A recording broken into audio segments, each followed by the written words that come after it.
general too, the clinical coordinating center for NINDS. So it might seem strange, I'm talking about data management, the data coordinating center, and the clinical coordinating center. But I think one of the things we want to tell you today is that it's not just the data manager that worries about data management. It should be the entire study team, so every person.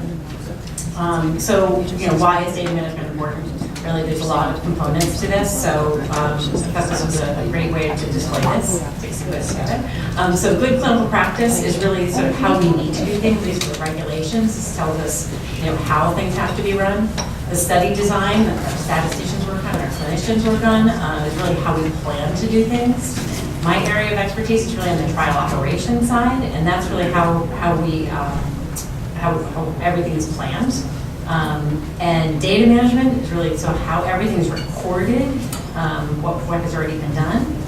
And then in the final analysis, so our statisticians and our clinicians and everybody look at how we analyze and validate the analysis. So any one of these steps that they break down could lead to a failed trial.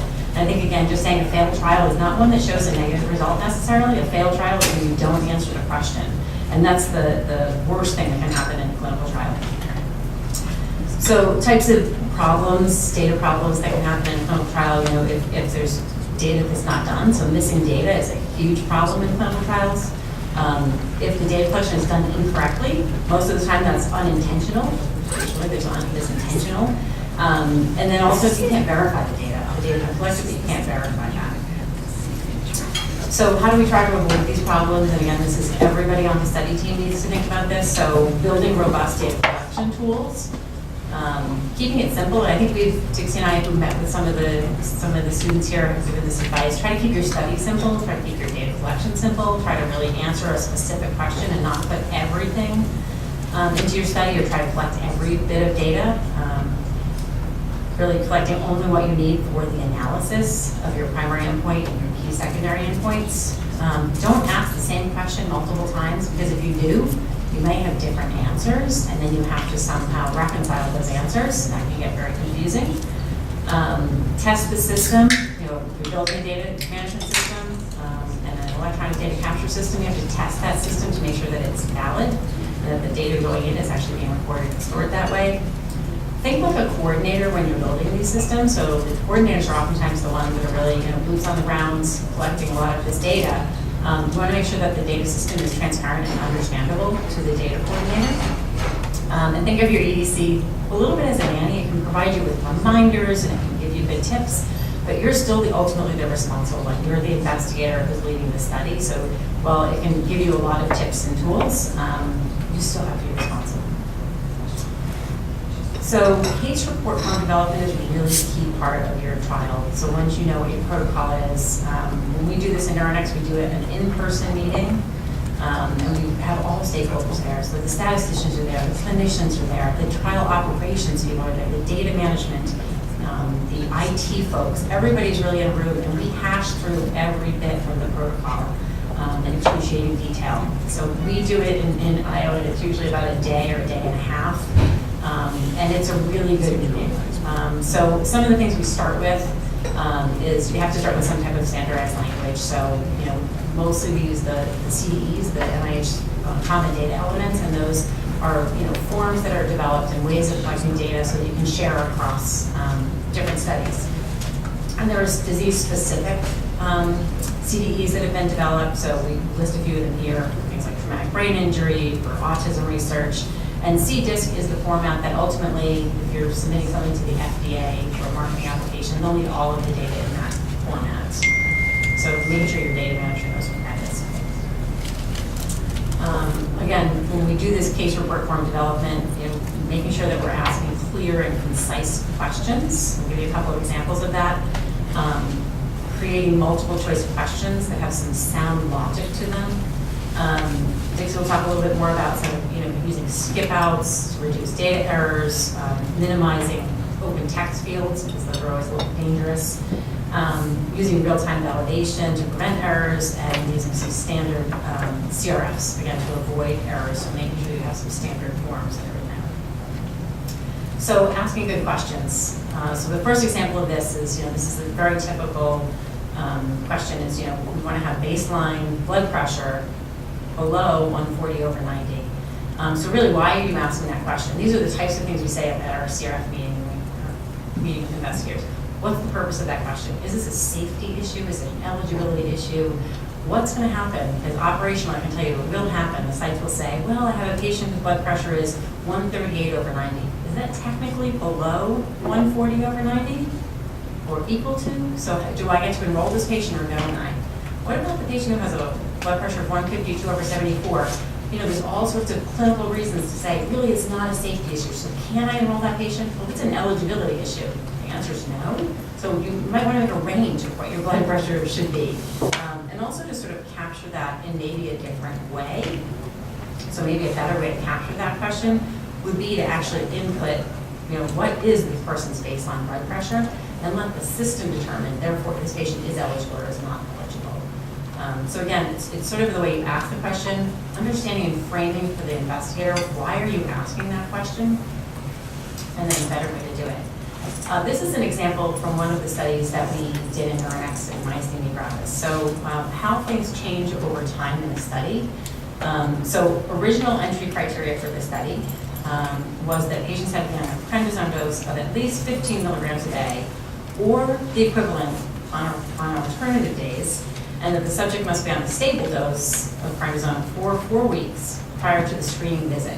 So a lot of information in there, right? So first, we had a lot of questions of people, you know, saying, what is 4 weeks? Is 4 weeks a month? Is that 30 days? Is it 31 days? Does it depend on the month?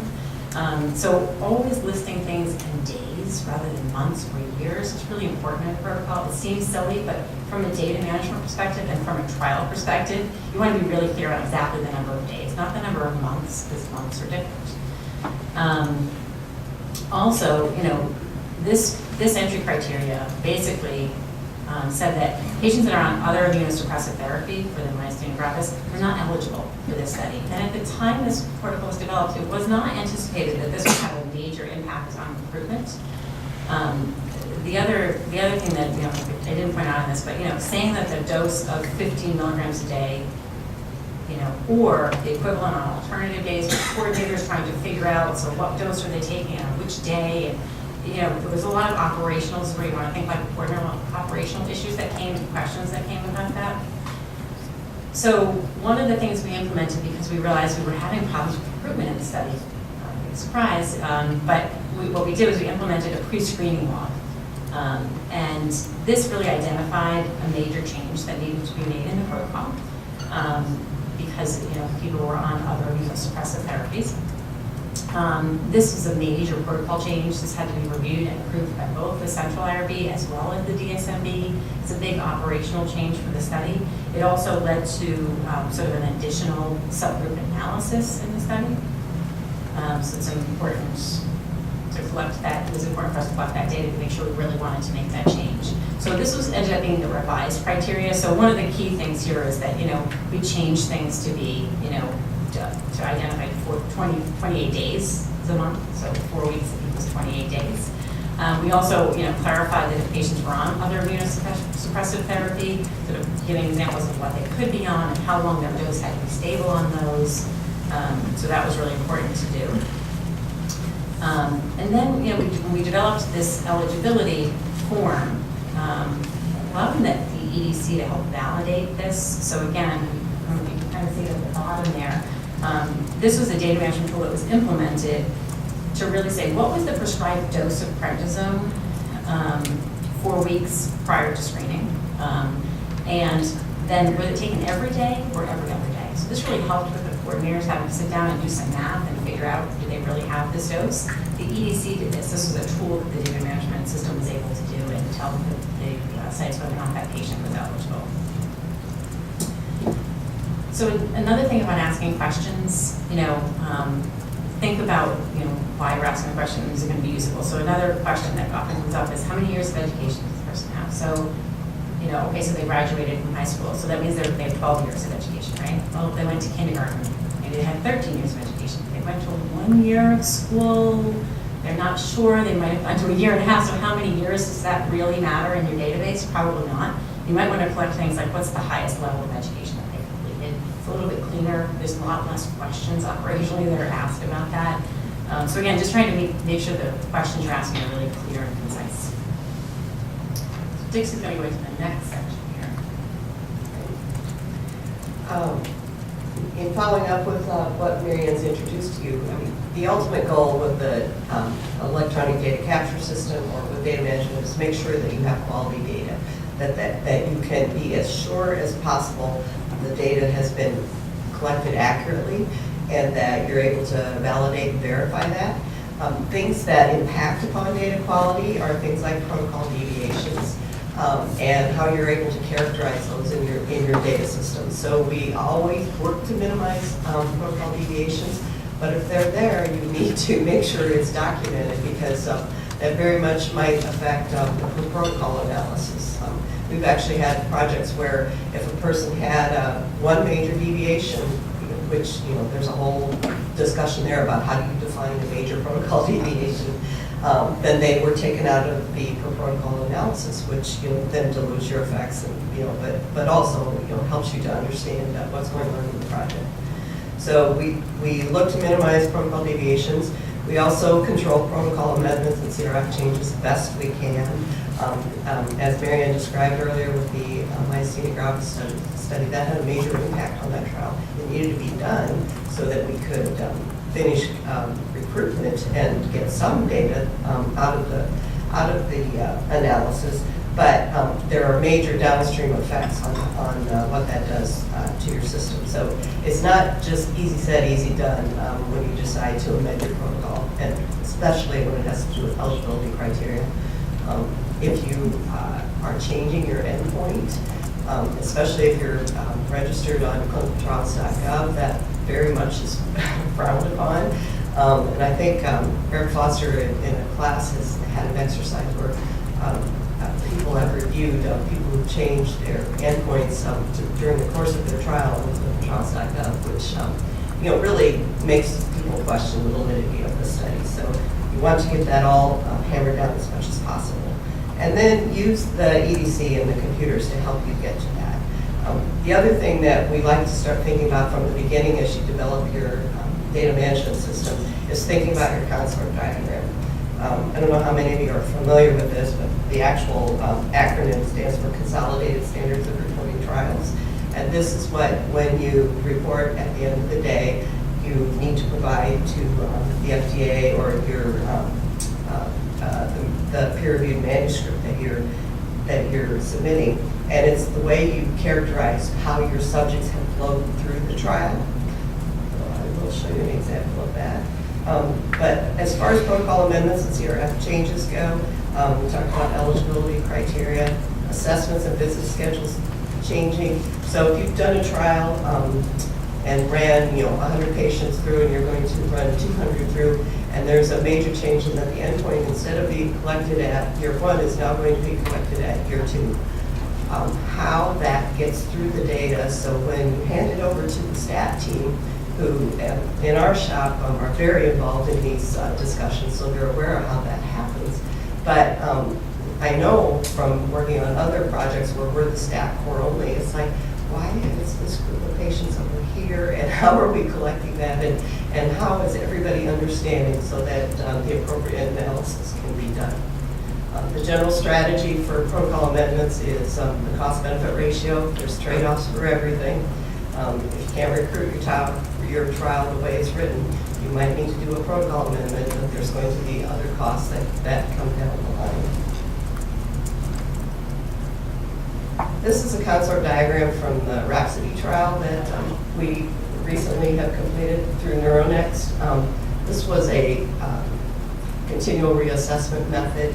It was actually looking for a dose finding, but all of these boxes are, I call them buckets. It's like which bucket did each patient end up in? And starting from your pre-screening information, one thing, when Marianne was showing you the tool, it's hard to collect pre-screening information on subjects because they probably haven't signed consent at that level.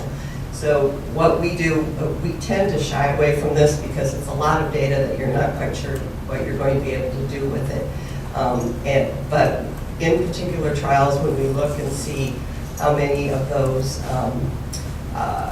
if we're having trouble recruiting, then we start to develop a tool so that the sites can enter in and say, you know, I looked at this many patients and they fell out at this level. But we don't actually have them enter any identifying information. It's a random subject number that, you know, has nothing to do with anybody who's ever enrolled, so there's no informed consent required on that, and it's just reasons why people fall out. But people fell out a lot at the top. There was a protocol amendment in this study when, after IAT became an accepted procedure. And then we had, because it was an acute stroke trial, you know, some people were enrolled at the time, other people fell out because of change in status or drug issues or something like that, and then went to the different treatment groups. But all of these people get into these buckets based on something in the EDC that triggers them over. So, you know, that's how you have to think about how your trial progresses and where you're going to account for your subjects. Here I'm going to show you an excessively long list of options and then tell you that you should avoid those. When especially for pre-screening, there can be multitudes of reasons why people aren't eligible for studies. And typically the instruction is for someone to check until they hit a box. And so you don't get complete data. It's hard to know actually all the reasons why someone wasn't eligible, but you might get one reason why someone isn't eligible, and then try to determine what to do with that particular data. This is where I talk about what I call the ill-fated other category. This kind of goes along with open text boxes. But you can see from this particular case report form, this is for protocol deviations. And we have two higher categories for protocol deviations: informed consent violations or protocol compliance deviations. And then there's the other box, which, as far as your data management progresses, people will put something in the other box which actually should fit in the category of informed consent violation or protocol compliance. So that all needs to be cleaned up so you can have a clear picture of how your deviations are. And then, you can't see the entire form there, but the question on the bottom is more categories about informed consent, and there's also another other category there. I mean, we tend to try not to put those in as much as possible, but often the coordinators might have difficulty coming up with what they have, so it's almost more beneficial to get something in there and then work with them to clean up those particular categories. This is an example of skip outs. Skip outs is when you answer yes or no, and then it leads you to another data collection type of item. In this one, the person's answered yes until we get to question 4, and this is actually from the Columbia Suicidality Severity Rating tool. And once they answered that yes, there had been, and let's put very well on here, an aborted attempt, then it asked them for more information. But on the answers where there were no's, then those boxes are grayed out and no one is able to enter in that data. These are just all ways to help manage your data, so when you get your output, you're able to actually understand what the data means. This is very much data management talk. These are the kinds of rules that you put in your system that help you to manage it. Edit rules, there are things like logic checks. On one form it says the person's male, on another form it says they're pregnant. There are ways to run that within the system so you can clean that up.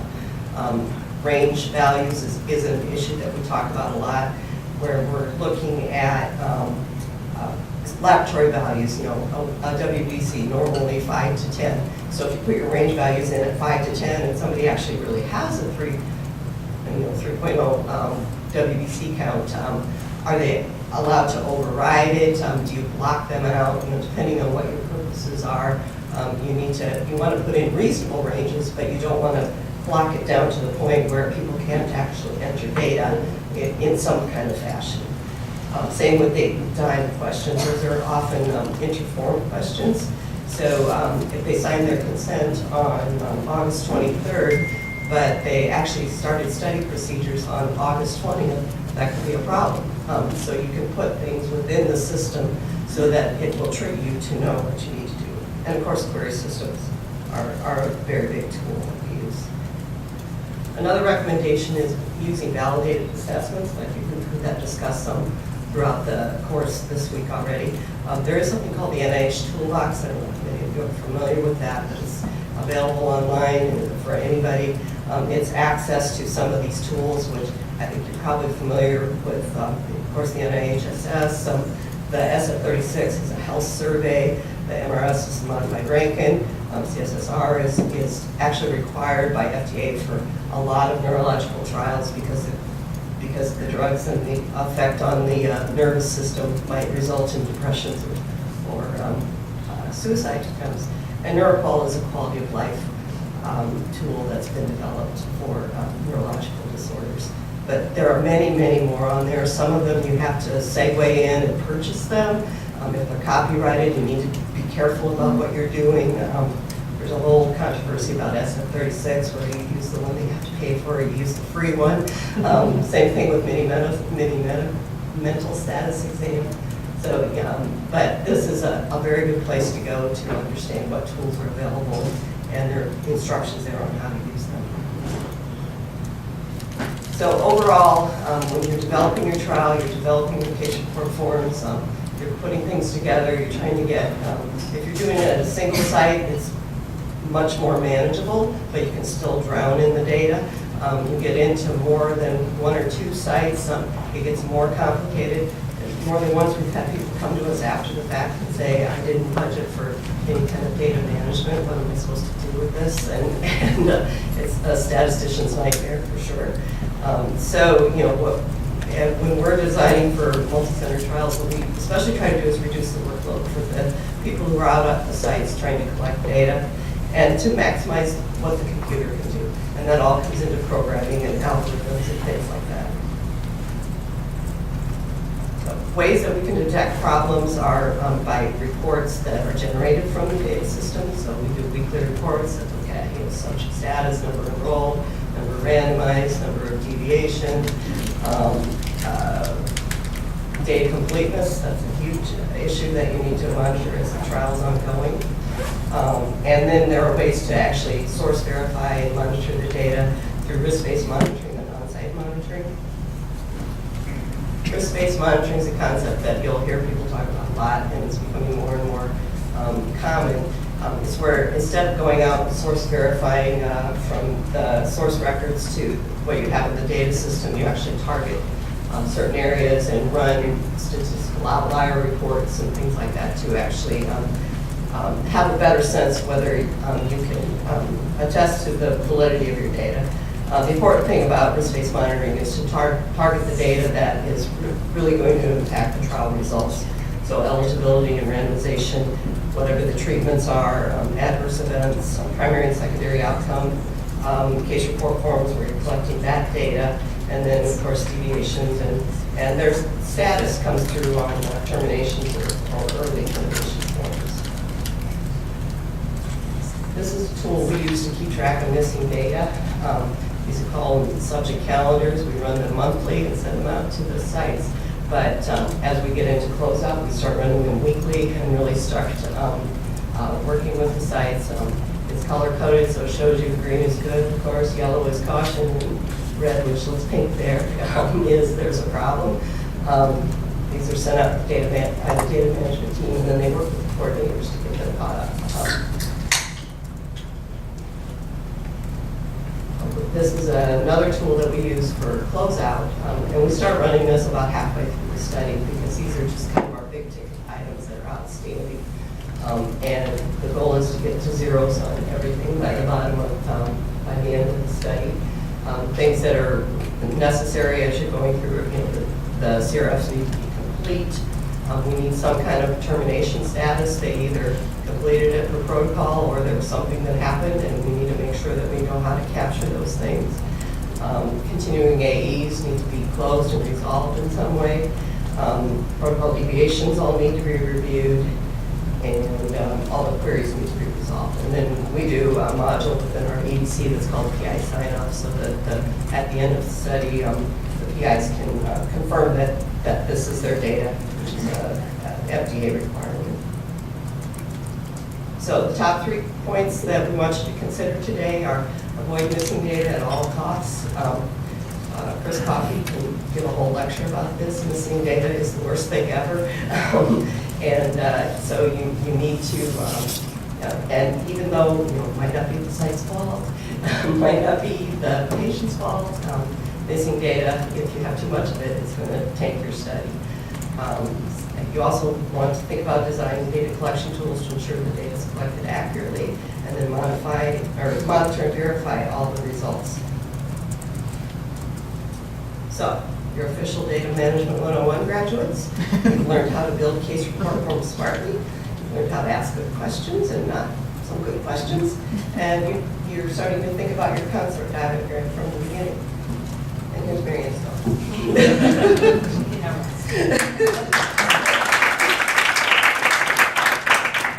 All right, we probably have time for a question or two. Can you comment on using an electronic data capture from the get-go versus paper forms? I think especially with smaller studies, there's pluses and minuses there. Right.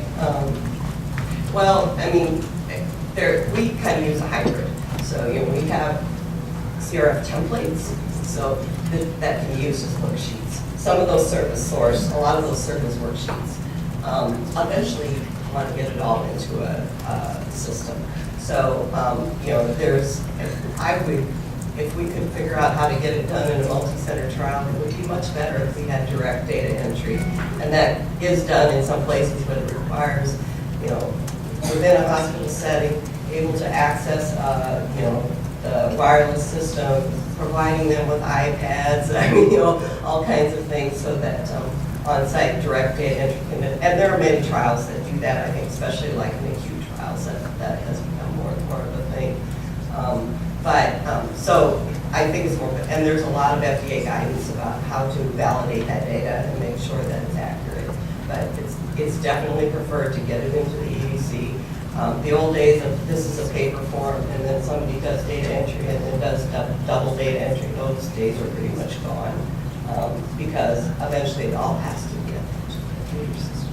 Yeah, and I mean, particularly for something like REDCap, your local instance of REDCap may have downtime and things like that. So you probably need some sort of, we sort of think of them as paper worksheets that mirror what's coming in the actual electronic, but we want all the real data put into the electronic source so that people want to use the worksheets, that's okay, or if they need to use the worksheets because the computer's busted, that's okay. But the limitations in translation are the best if possible.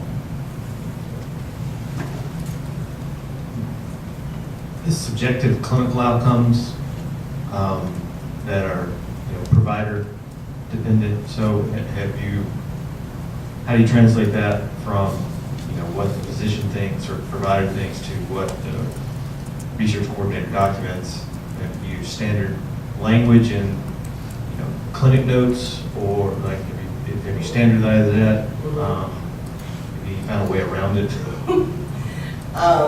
Well, so if you're talking about like an independent, we do a lot of that where the person's independent to the actual study team, and then we usually provide them with some kind of worksheet or form so that the coordinator doesn't have to go through the medical notes and extract that. The things that could also go along with, did the patient report an AE, and it's documented somewhere in the notes, and how is the coordinator able to get that information? I think worksheets are the best. For instance, symptomatic and trail language. That's very much a clinical. So that's a little bit more than a data management question, right? Because that's like, what is the standard process for somebody to reproducibly assess that? The various definitions, the SITSMOS definition versus the NINDS definition, and you have to have something, and do you want, and since that you're saying that there's just objective clinician interpretation of that, absolutely. And if that is a main outcome, then potentially that needs some sort of adjudication. So that gets even a little bit beyond like just pure sort of data management. That's sort of a measurement question in terms of outcomes and measurement, in terms of standardizing so that if two people look at that patient's chart and that patient, they had a drop in the NIH scale of 4 points, and that they had intracranial blood, that is the definition that we're using. and that gets queried by somebody who's independent, and ideally that person who's making that call is blinded to the treatment group assignment. So, you know, that's a sort of broader scientific question of measurement of an outcome. But I think with that, sorry, Santi, I think we just want to move on to the next talk just so we can keep going. But thank you so much for this excellent presentation, and thank you for the questions. We can continue to think